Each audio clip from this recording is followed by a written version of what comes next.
try to show to others that it's okay to be yourself. It's okay to be you. You're watching the Spotlight Network. Starring Hollywood's newsman, Logan Crawford. Investigators, they now believe a single member. He works with TV and film legends. And now, Logan's shining the spotlight on the world's top emerging authors and creators. International were abducted. This is Spotlight with Logan Crawford. Streaming on Roku, Apple TV, and Amazon Fire TV. I'm Logan Crawford, and right now we're talking to a terrific author. Her name is Maria de Vida. She is a gifted storyteller with a cinematic writing style that captures the raw pulse of emotion, mystery, and transformation. She is out with a captivating novel. It is called Put on Your Mask or Just Be Yourself. In the book, she invites readers into the turbulent world of the 1990s, a decade of rebellion, love, and self-discovery. Through the journey of a gentle yet resilient woman named Maria, this gripping mystery thriller unravels the masks we wear to survive and asks the timeless question, what happens when we finally dare to remove them? We're delighted to have this very talented author join us here today. We thank the team at Prime 7 Media for helping us put her on TV today. We ask viewers like you to support authors like her by subscribing to our channel and by purchasing her amazing book. The links are below this interview. Maria, thank you so much for joining me here today. Thank you so much for inviting me. Oh, it's such a pleasure to have you on the show. This is such a terrific book. What inspired you to explore the idea of masks and the hidden selves people present to the world? So the story was inspired by how often people pretend just to be accepted. Mm-hmm. We all wear masks to protect ourselves, but eventually they start to feel heavy. Mm-hmm. Yeah. So this book explores what happens when those masks fall, when being yourself becomes bravest thing you can do. Yeah, absolutely. The mask can be a burden because you do need to be yourself ultimately. It is too much work, too much hardship to wear a mask all the time. How much of Maria's transformation and Maria's journey is actually yours as well? Well, Maria starts off kind and gentle, but life tests her in ways that make her unbreakable. Mm-hmm. Her journey shows that real strength isn't about becoming hard, it's about staying kind. Yeah. Even when the world tries to change you, which in this day, the hard thing is, not to be a bad and to be kind, actually. Exactly, exactly. Yeah, when the world beats you up a little bit, it's easy to get hard, it's easy to get jaded, it's easy to get cynical. But to hold on to your heart, to hold on to your true self, I think is the mark of a truly brave and courageous person. And I think your book Yeah. does that very, very nicely. Why did you choose to set the story in the 1990s? And how does that decade's mood influence the characters and the tone? So I wanted the story to feel like a movie, Mhm. full of emotion, tension, and movement. Mhm. The mystery keeps you curious first, Yeah. The love keeps you connected, which that was my purpose. And the action keeps you heart racing. Mhm. Every scene is meant to pull you in completely, which Yeah, means like, yeah, it's like you watching, when you read the book, it's like you watching a movie, which like exactly. totally grabs you. Yeah, without a doubt. And speaking of being a movie, have you envisioned this as a movie? Well, of course, Yeah, definitely, yeah. yeah, yeah, wonderful. Who would play Maria in the movie if you were going to cast a Well, movie? I think So I will do it. Okay, that'd be great. We'd have to recruit you as the star. I think that'd be no problem. I think Maria would be perfect as Maria. So I think that's a great casting choice, no doubt. I also like the fact that the 90s is the setting because it basically is the last decade where we were not in a Yeah, digital time. You know, we were still in an true. analog time, and it's a much more interesting time when all of our lives are built around cell phones and internets and all of that stuff, Yeah, right? yeah. Yeah. So the 90s had a raw, nostalgic feeling, no filters, like no social media, just real connections. That energy adds warmth and realism to the story, making every movement feel like alive and personal. Yeah, absolutely. We were much more connected to other people in the 90s than we are today because people actually dropped over people's houses. They actually made phone Yeah, calls and spoke to people. They had chance true. encounters on the street. Now it's like Facebook, Of course, Instagram, TikTok. play on the street all day. And if Exactly. our parents allowed us all night as well. Exactly, exactly. Love Yeah. is part of the story in your book. It's a complex role in the story. Do you see love as a healing force or simply as another mask that people wear? Well, love, it depends. Everybody has like a different opinion for that. I mean, like, love should be the warmest thing, what make you good and kind, you know. But a lot of people like, see the love in different ways. So, Mm. Yeah, you know, it's hard to say.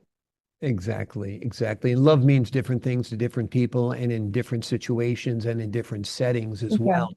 What do you hope readers think, feel, experience, or question about their own authenticity after they're done reading your book?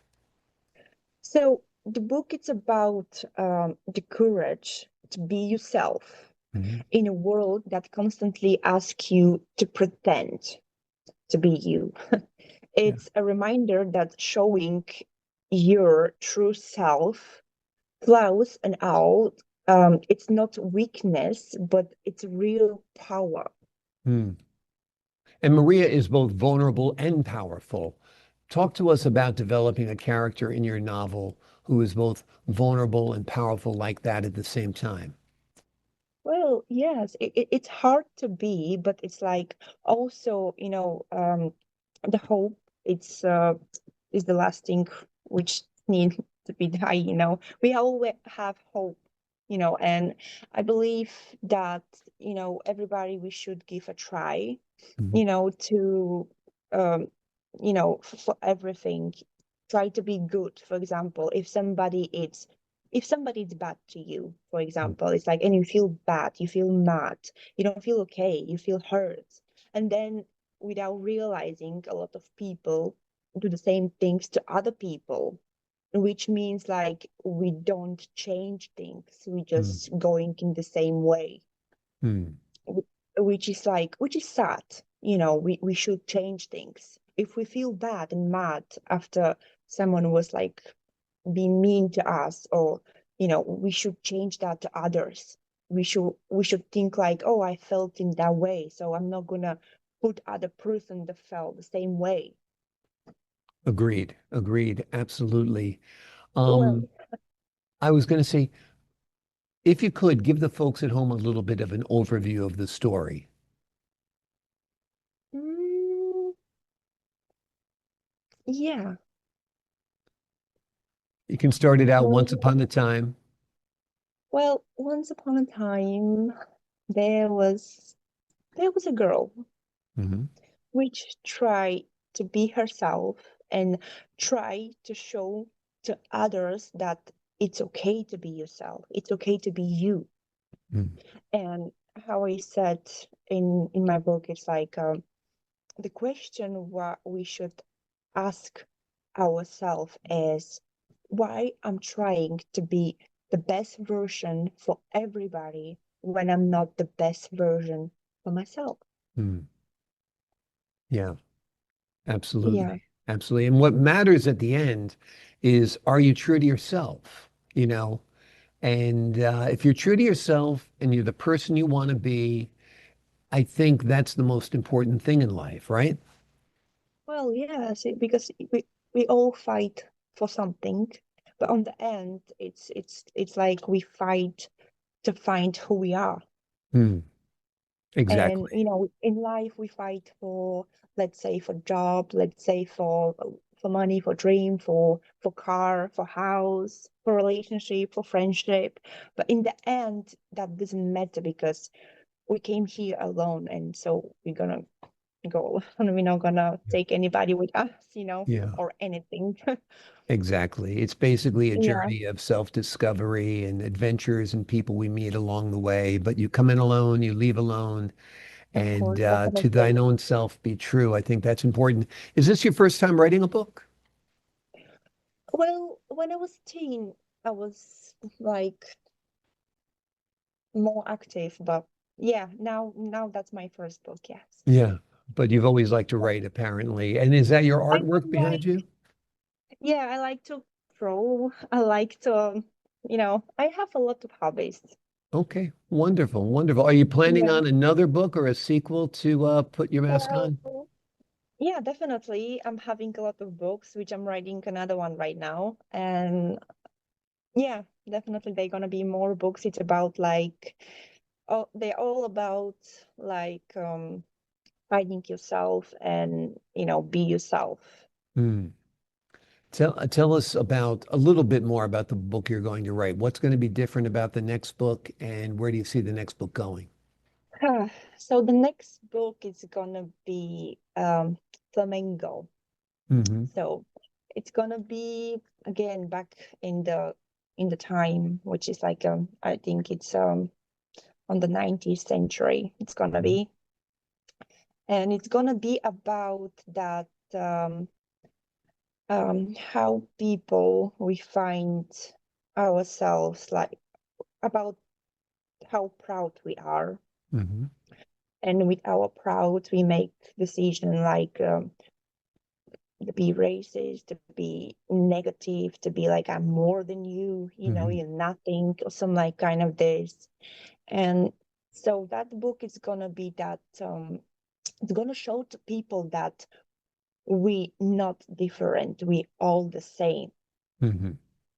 Exactly. Some people might have more money, some people might have less money, some people might be this or Yeah, that, whatever it is. it's not Right? gonna be about yeah, it's not gonna be about like it's gonna like everything. It's just gonna be about that it doesn't matter what kind of skin you have, or what kind of person you are, what kind of nationality you are. Yeah, I am human, you are human too. exactly. That's what it comes So we down all, to. yeah. At the So end, yeah. everything else is a social construct in a way, without a doubt. Well, you did wonderful work on this book. I'm looking forward to the release of your next book. This book, folks, is called Put on Your Mask or Just Be Yourself. In the book, the author invites readers into the turbulent world of the 1990s, a decade of rebellion, love, and self-discovery. Through the journey of a gentle yet resilient woman named Maria, this gripping mystery thriller unravels the masks that we wear to survive and asks the timeless question, what happens when we finally dare to remove them? Maria, thank you so much for joining us here today. Thank you so much for having me today. I appreciate your time, your insight, and the wonderful work you've done on this book. To the folks at home, I'm Logan Crawford, thanking you for your time this time. Until next time.